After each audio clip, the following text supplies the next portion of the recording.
Around the World in 80 Days, by Jules Verne, Chapter 25, in which a slight glimpse is had of San Francisco.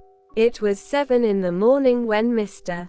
Fogg, Oude, and Passepartout set foot upon the American continent, if this name can be given to the floating quay upon which they disembarked. These quays, rising and falling with the tide, thus facilitate the loading and unloading of vessels. Alongside them were clippers of all sizes, steamers of all nationalities, and the steamboats, with several decks rising one above the other, which ply on the Sacramento and its tributaries. There were also heaped up the products of a commerce which extends to Mexico, Chile, Peru, Brazil, Europe, Asia, and all the Pacific Islands. Passepartout, in his joy on reaching at last the American continent, thought he would manifest it by executing a perilous vault in fine style, but, tumbling upon some worm-eaten planks, he fell through them. Put out of countenance by the manner in which he thus set foot upon the New World, he uttered a loud cry, which so frightened the innumerable cormorants and pelicans that are always perched upon these movable quays, that they flew noisily away. Mr. Fogg, on reaching shore, proceeded to find out at what hour the first train left for New York, and learned that this was at 6 o'clock p.m. He had, therefore, an entire day to spend in the Californian capital. Taking a carriage at a charge of $3, he and Oude entered it, while Passepartout mounted the box beside the driver, and they set out for the International Hotel. From his exalted position Passepartout observed with much curiosity the wide streets, the low, evenly ranged houses, the Anglo-Saxon Gothic churches, the great docks, the palatial wooden and brick warehouses, the numerous conveyances, omnibuses, horse cars, and upon the sidewalks, not only Americans and Europeans, but Chinese and Indians. Passepartout was surprised at all he saw. San Francisco was no longer the legendary city of 1849, a city of banditti, assassins, and incendiaries, who had flocked hither in crowds in pursuit of plunder, a paradise of outlaws, where they gambled with gold dust, a revolver in one hand and a bowie knife in the other. It was now a great commercial emporium. The lofty tower of its city hall overlooked the whole panorama of the streets and avenues, which cut each other at right angles, and in the midst of which appeared pleasant, verdant squares, while beyond appeared the Chinese Quarter, seemingly imported from the Celestial Empire in a toy box.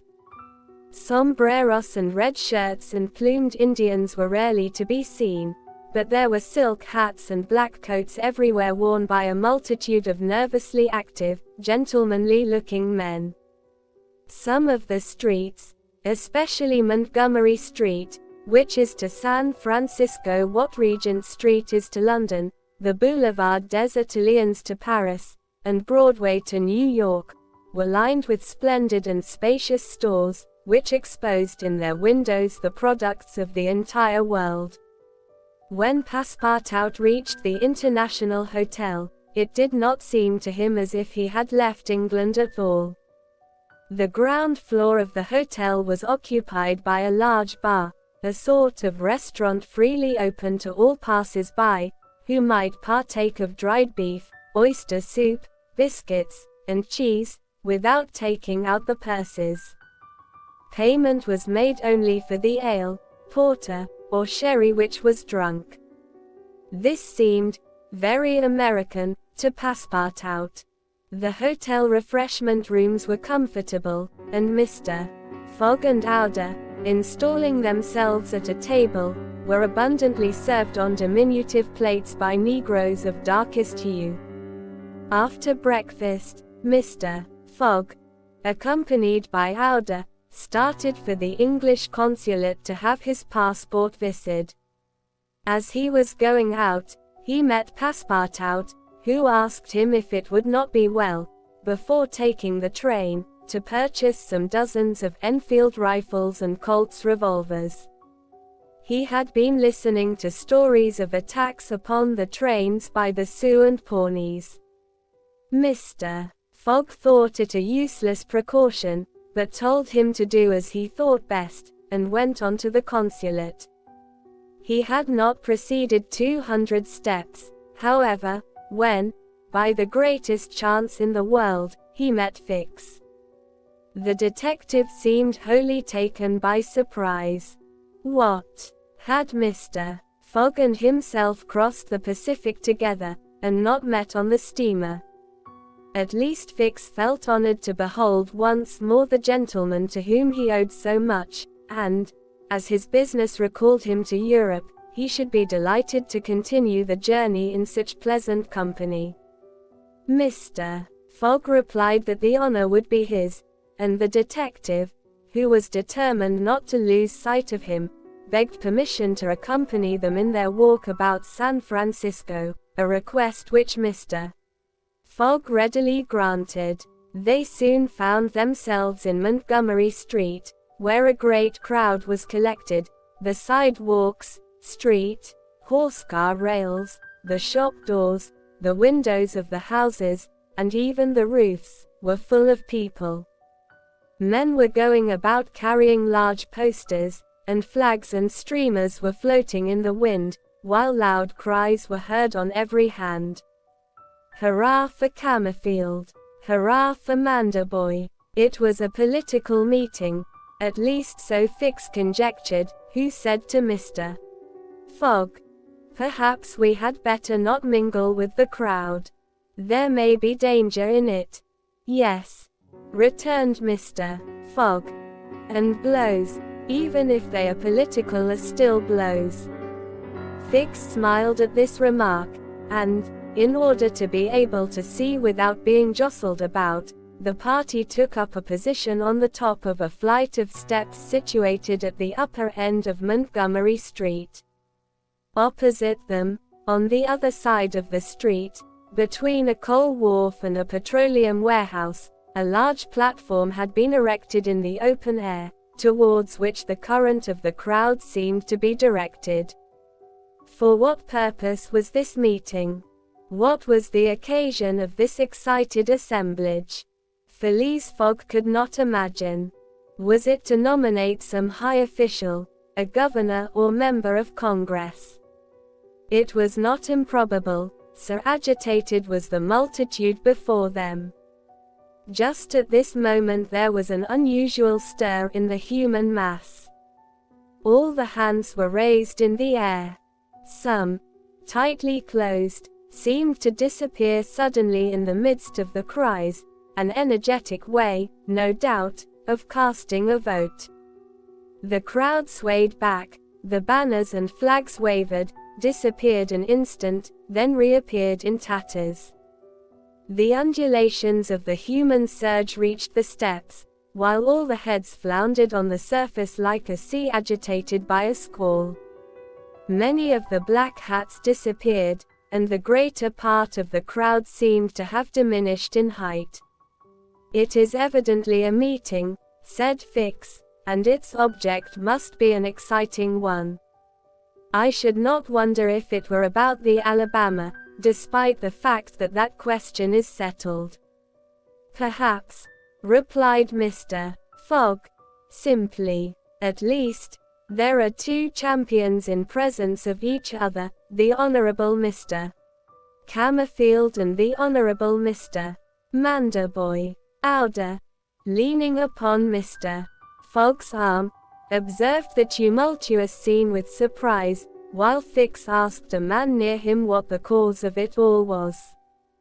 Before the man could reply, a fresh agitation arose, hurrahs and excited shouts were heard, the staffs of the banners began to be used as offensive weapons, and fists flew about in every direction.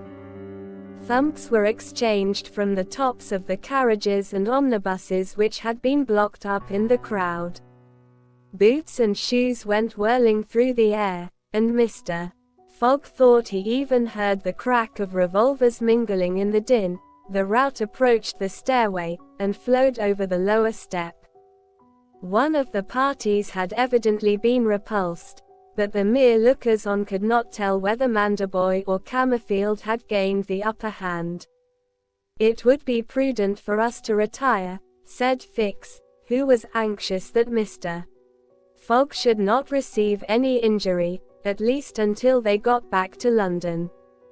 "If there is any question about England in all this, and we were recognized, I fear it would go hard with us." "An English subject," began Mr. Fogg. He did not finish his sentence, for a terrific hubbub now arose on the terrace behind the flight of steps where they stood, and there were frantic shouts of "Hurrah for Manderboy! Hip! Hip! Hurrah!" It was a band of voters coming to the rescue of their allies, and taking the Cammerfield forces in flank. Mr. Fogg, Aouda, and Fix found themselves between two fires. It was too late to escape. The torrent of men, armed with loaded canes and sticks, was irresistible. Phileas Fogg and Fix were roughly hustled in their attempts to protect their fair companion. The former, as cool as ever, tried to defend himself with the weapons which nature has placed at the end of every Englishman's arm, but in vain. A big brawny fellow with a red beard, flushed face, and broad shoulders, who seemed to be the chief of the band, raised his clenched fist to strike Mr. Fogg, whom he would have given a crushing blow, had not Fix rushed in and received it in his stead. An enormous bruise immediately made its appearance under the detective's silk hat, which was completely smashed in. "Yankee!" exclaimed Mr. Fogg, darting a contemptuous look at the ruffian. "Englishman," returned the other. "We will meet again, when you please. What is your name?" "Phileas Fogg." "And yours?" "Colonel Stamp Proctor." The human tide now swept by, after overturning Fix, who speedily got upon his feet again, though with tattered clothes. Happily, he was not seriously hurt. His traveling overcoat was divided into two unequal parts, and his trousers resembled those of certain Indians, which fit less compactly than they are easy to put on. Aouda had escaped unharmed, and Fix alone bore marks of the fray in his black and blue bruise. "Thanks," said Mr. Fogg to the detective, as soon as they were out of the crowd. "No thanks are necessary," replied Fix. "But let us go." "Where?" "To a tailor's." Such a visit was, indeed, opportune. The clothing of both Mr. Fogg and Fix was in rags, as if they had themselves been actively engaged in the contest between Cammerfield and Manderboy. An hour after, they were once more suitably attired, and with Aouda returned to the International Hotel. Passepartout was waiting for his master, armed with half a dozen six-barreled revolvers. When he perceived Fix, he knit his brows, but Aouda having, in a few words, told him of their adventure, his countenance resumed its placid expression.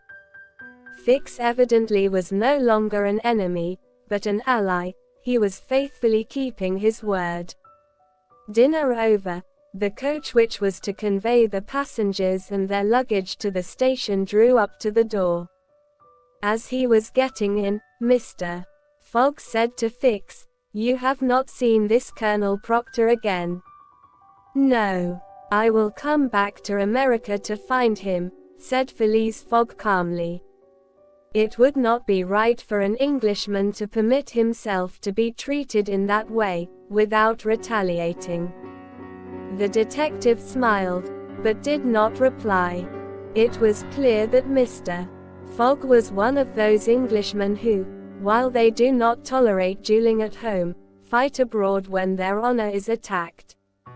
At 6:15 the travelers reached the station, and found the train ready to depart. As he was about to enter it, Mr. Fogg called a porter, and said to him, "My friend, was there not some trouble today in San Francisco?" "It was a political meeting, sir," replied the porter. "But I thought there was a great deal of disturbance in the streets." "It was only a meeting assembled for an election." "The election of a general-in-chief, no doubt?" asked Mr. Fogg. "No, sir. Of a justice of the peace." Phileas Fogg got into the train, which started off at full speed.